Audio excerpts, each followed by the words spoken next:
pada persoalan-persoalan yang mencuat, masalah Syiah, masalah Wahabi. Nah, anak-anak santri dikasih tahu bahwa Syiah ini letak kesesatannya di mana, Wahabi ini letak kesesatannya di mana. Bahkan yang jelas-jelas melanggar dalam persoalan keagamaan masih dilindungi. Contohnya Ahmadiyah lah ya.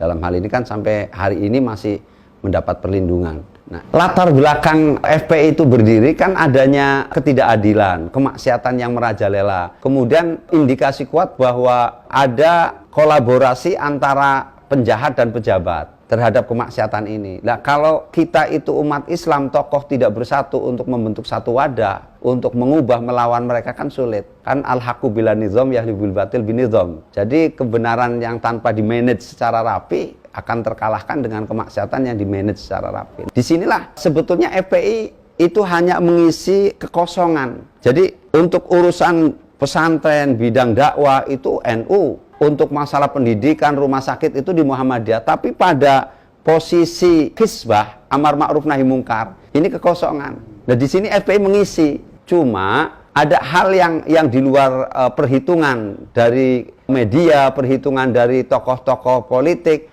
FPI itu begitu lahir langsung lonjakannya tinggi betul, mendunia kan begitu. Nah, disinilah yang kemudian mungkin timbul kecemburuan. Kok di luar negeri yang lebih terkenal FPI yang baru lahir. Sebetulnya kalau kita mengacunya kepada nilai akidah, lah kalau Allah yang mau ngangkat, siapa yang akan menjatuhkan kan itu.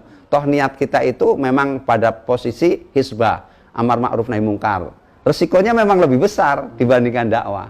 Makanya dari awal-awal FPI berdiri, tokoh-tokohnya dikriminalisasi, masuk penjara. Cikal bakal kelahiran FPI di penghujung masa Orde Baru membuat FPI menjadi sorotan, bukan hanya di mata media nasional ataupun internasional, tapi juga menjadi kecemburuan di kalangan sesama ormas Islam di Indonesia. Jadi saya masih ingat betul ketika almarhum almarfurlah Kiai Haji Hashim, ya, jadi ketika beberapa kali ketemu, Kiai Hashim Muzadi ini mengatakan sama kita, bahkan nggak sekali dua kali, termasuk ketika pertemuan bersama Habib Rizik. Habib, sebetulnya yang membuat, katakanlah di NU, kata beliau, itu merasa ada kecemburuan terhadap FPI, itu di setiap pertemuan tingkat tinggi internasional itu lebih banyak ditanya. Inilah yang Kiai Hashim Muzadi menilai, melihat ini ada kecemburuan terhadap FPI yang baru lahir kemudian ini. Bahkan kalau kami dari FPI nggak pernah merasa bermusuhan dengan NU, nggak pernah merasa bermusuhan dengan Muhammadiyah. Kami katakan bahwa NU itu orang tua kami, Muhammadiyah itu saudara kami. Lalu apa yang dipersoalkan kan gitu? Secara lahiriah, dalam event-event yang bersifat skala internasional, FPI kan selalu tampil. Pembelaan Aqsa, bahkan sampai kepada untuk membentuk Rumah Sakit Indonesia, FPI juga yang di Gaza, FPI juga ikut tampil betul. Nah, bahkan awal-awal ketika Amerika dengan arogansinya begitu kuat menekan negara Arab itu, negara-negara Islam, Habib Rizik menyatakan di media internasional dengan berbahasa Arabnya, beliau menyatakan kami akan lawan Amerika. Nah, ini mereka melihat. Usir Amerika dari Indonesia. Kita nggak butuh bergantung kepada mereka. Kita bisa kaya kalau olah kekayaan kita. Kenapa kita harus mempertuhan Amerika? Dikit-dikit Amerika. Kalau dari sisi di Indonesia, setiap ada bencana di seluruh wilayah Indonesia, baik kebakaran, tsunami, gempa, longsor, dan lain sebagainya, itu FPI selalu tampil. Hanya itu kita menang di medsos. Kalau di media TV-TV itu kan dia alergi kan memberitakan yang begitu-begitu. Karena harga jualnya rendah bagi mereka. Tapi coba kalau misalkan FPI lagi sweeping tempat perjudian, banting botol minuman keras, wow, itu diberitakan bisa 7 kali sehari itu. Karena rating mereka naik, harga jualnya tinggi. Jadi kalau ada aksi FPI yang damai, mereka nggak tertarik, gitu. Berarti kan nggak adil kan pemberitaannya, begitu. Pemberitaan media yang tidak adil itu merugikan FPI. Tapi FPI punya prinsip, kita itu berjuang tidak mencari sanjungan, tidak mencari pujian, bahkan tidak mengharapkan untuk peliputan. Karena kami seluruh pengurus aktivis FPI meyakini bahwa apa yang kita perbuat itu semuanya dalam pantauan Allah. Dan yang kita hanya harapkan itu adalah penilaian dan ridho dari Allah. Islam itu agama rahmatan lil alamin. Kata rahmatan lil alamin itu jangan disalah tafsirkan dan jangan dipersempit maknanya. Jadi kalau ada kemaksiatan ditolerir kemudian dibiarkan, itu bukan rahmatan lil alamin. Jadi kita tegas terhadap kemaksiatan, kita itu tidak rela dengan adanya ketidakadilan, itu rahmatan lil alamin. Jadi kalau kita lihat dulu zaman Rasulullah SAW, Rasulullah kan sangat lemah lembut, pemaaf. Iya, bahkan kalau pribadinya dihina, diludahin, maafin.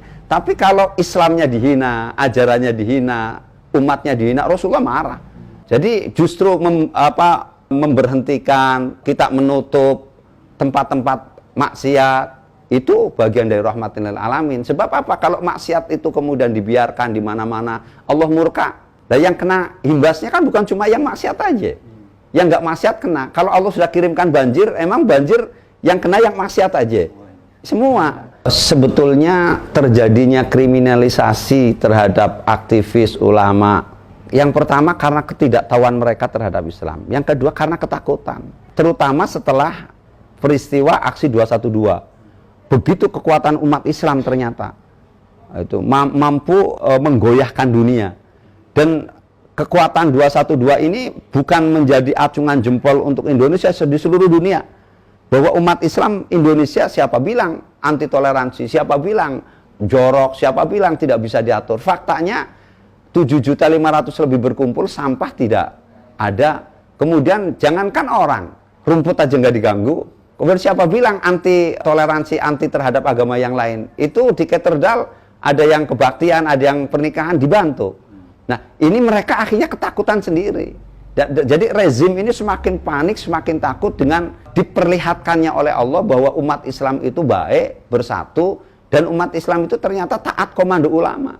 Nah, inilah yang kemudian ketakutan terhadap Islam mereka akhirnya lebih muncul, sehingga dengan berbagai cara dia akan menutup. Kalau kenapa? Ya kalaupun dia Islam, karena Islamnya nggak kafah.